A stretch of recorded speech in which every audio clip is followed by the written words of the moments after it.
పచ్చటి గ్రామాల్లో చిచ్చు పెట్టేలా జగన్ మాట్లాడారని మండిపడ్డారు పరిటాల సునీత.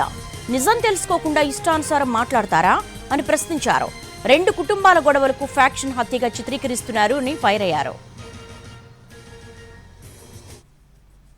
చిచ్చులు పెట్టి రెచ్చగొట్టేలాగా ఈరోజు ఆయన మాట్లాడడం కూడా అది కరెక్ట్ అయిన పద్ధతి కాదని కూడా నేను చెప్తున్నా. ఒక మాజీ సీఎం, ఇప్పుడు ప్రజెంట్ ఎమ్మెల్యే, ఆయన మాట్లాడే మాటలండి అవి. కనీసం ఒక్కటన్నా ఆయన నోటి నుంచి నిజాలు వచ్చాయా? ఇక్కడ చెప్తా అంటారు మాజీ ఎమ్మెల్యేలు అందరూ, వాళ్ళు చెప్పిన మాట ప్రకారం దీంట్లో ఎంత నిజం ఉంది, ఎన్ని అబద్ధాలు ఉన్నాయని ఒక్కసారి నువ్వు తెలుసుకోకుండా, నీకు ఇంటెలిజెన్స్ ఉంటుంది, తెలుసుకోకుండా నీ ఇష్టానుసారం నువ్వు వచ్చి ఇక్కడ పల్లెల్లో రెచ్చగొట్టి మాట్లాడడం అది ఎంతవరకు ఇదని కూడా నేను చెప్తున్నాను. ప్రశాంతంగా ఉండే గ్రామం పాపిరెడ్డిపల్లి గ్రామం. ఆ గ్రామంలో ఈ విధంగా రెండు ఫ్యామిలీల మధ్య గొడవల వల్ల ఈ విధంగా జరగడం, ఆయన చనిపోవడం, దీన్ని ఒక ఫ్యాక్షన్ మర్డర్గా సృష్టించి, ఈ ప్రకాష్ రెడ్డి అనే వ్యక్తి ఒక ఫ్యాక్షన్ మర్డర్గా సృష్టించి, ఆయనకు వచ్చే శక్తి లేక ఆయన్ని పులివెందుల ఎమ్మెల్యేని పిలిపించుకొని ఇట్లన్నీ స్లిప్పులు దాదాపు ఒక 10 పేపర్లు రాసిచ్చి, ఎన్ని అబద్ధాలండి. కనీసం దాంట్లో ఒక్కటన్నా నిజం లేకోకుండా పచ్చి అబద్ధాలు కూడా మాట్లాడిస్తూ అవన్నీ చూసుకుంటూ చదువుతున్నాడు ఆయన. మళ్ళీ అబద్ధాలు ఎక్కడ? ఇంకా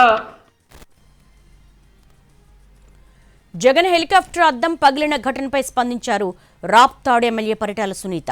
ఇంకా నయం, హెలికాప్టర్ అద్దాలను తామే పగలగొట్టించామని చెప్పలేదంటూ ఎద్దేవా చేశారు. జగన్ రోడ్డు మార్గాన వెళ్లాలి అనుకుని వెళ్లాడు తప్పితే ఇందులో ఏమీ లేదన్నారు సునీత.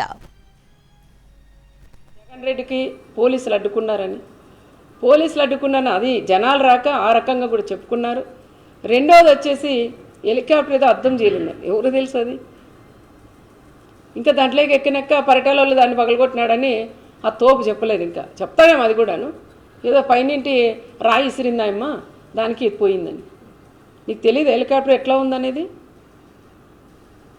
అదే పనిగా నువ్వు రోడ్డు మీద పోవాల, బై రోడ్ ఇట్లని జనాలందరికీ ఇట్లా చేతులు ఊపుకుంటూ పోవాలన్న ఆలోచనతోనే హెలికాప్టర్ చూపిస్తూ ఆయన ఈ విధంగా రోడ్ మ్యాప్ పోయినాడు. కానీ పోలీసులకి దీనికి ఎటువంటి సంబంధం లేదు అని చెప్తారు.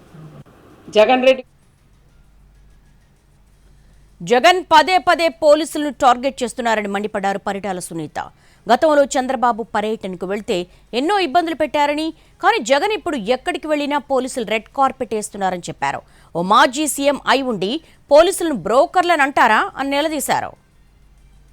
మా నాయకుడు చంద్రబాబు నాయుడు గారు ఎక్కడికి వెళ్ళినా దాదాపు 74 సంవత్సరాలు క్యాన్వాస్ ప్రచారాలకు ఏదైనా ప్రోగ్రాములు పోయినా లైట్లు ఆఫ్ చేసి నడిపించిన రోజులు కూడా మేము కళ్ళారా మాకు కళ్ళకు కట్టినట్లున్నాయి.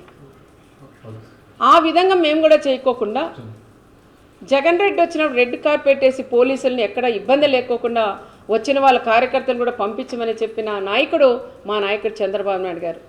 పోలీసు కూడా అదే విధంగా చేశారు. మరి పోలీసుని ఎందుకు టార్గెట్ చేస్తున్నారో అర్థం, అంటే నీకు రెడ్ కార్పెట్ వేసిన దానికా, లేదంటే ఎక్కడ వాళ్ళు అక్కడ కట్ చేసి ఉంటే నీ దగ్గరకు ఒక పిల్లకుండా కూడా నీ దగ్గరికి రాదు. ఆ విధంగా చేసే శక్తి మా అన్న చంద్రబాబు నాయుడులో ఉంది. మరి ఈరోజు పదే పోలీసులు కూడా చేస్తున్నారు. ఒక ఎస్ఐ అండి, ఒక బీసీకి సంబంధించిన ఒక ఎస్ఐని ఆయన ఎందుకు టార్గెట్ చేస్తున్నారో అర్థం కాల. ఆయన పదే ఒక మాజీ సీఎం లెవెల్లో ఉండే వ్యక్తి ఒక బ్రోకర్ అంటాడు. ఒక ఎస్ఐ వచ్చి మన వీడియో కాల్లో మాట్లాడించినాం.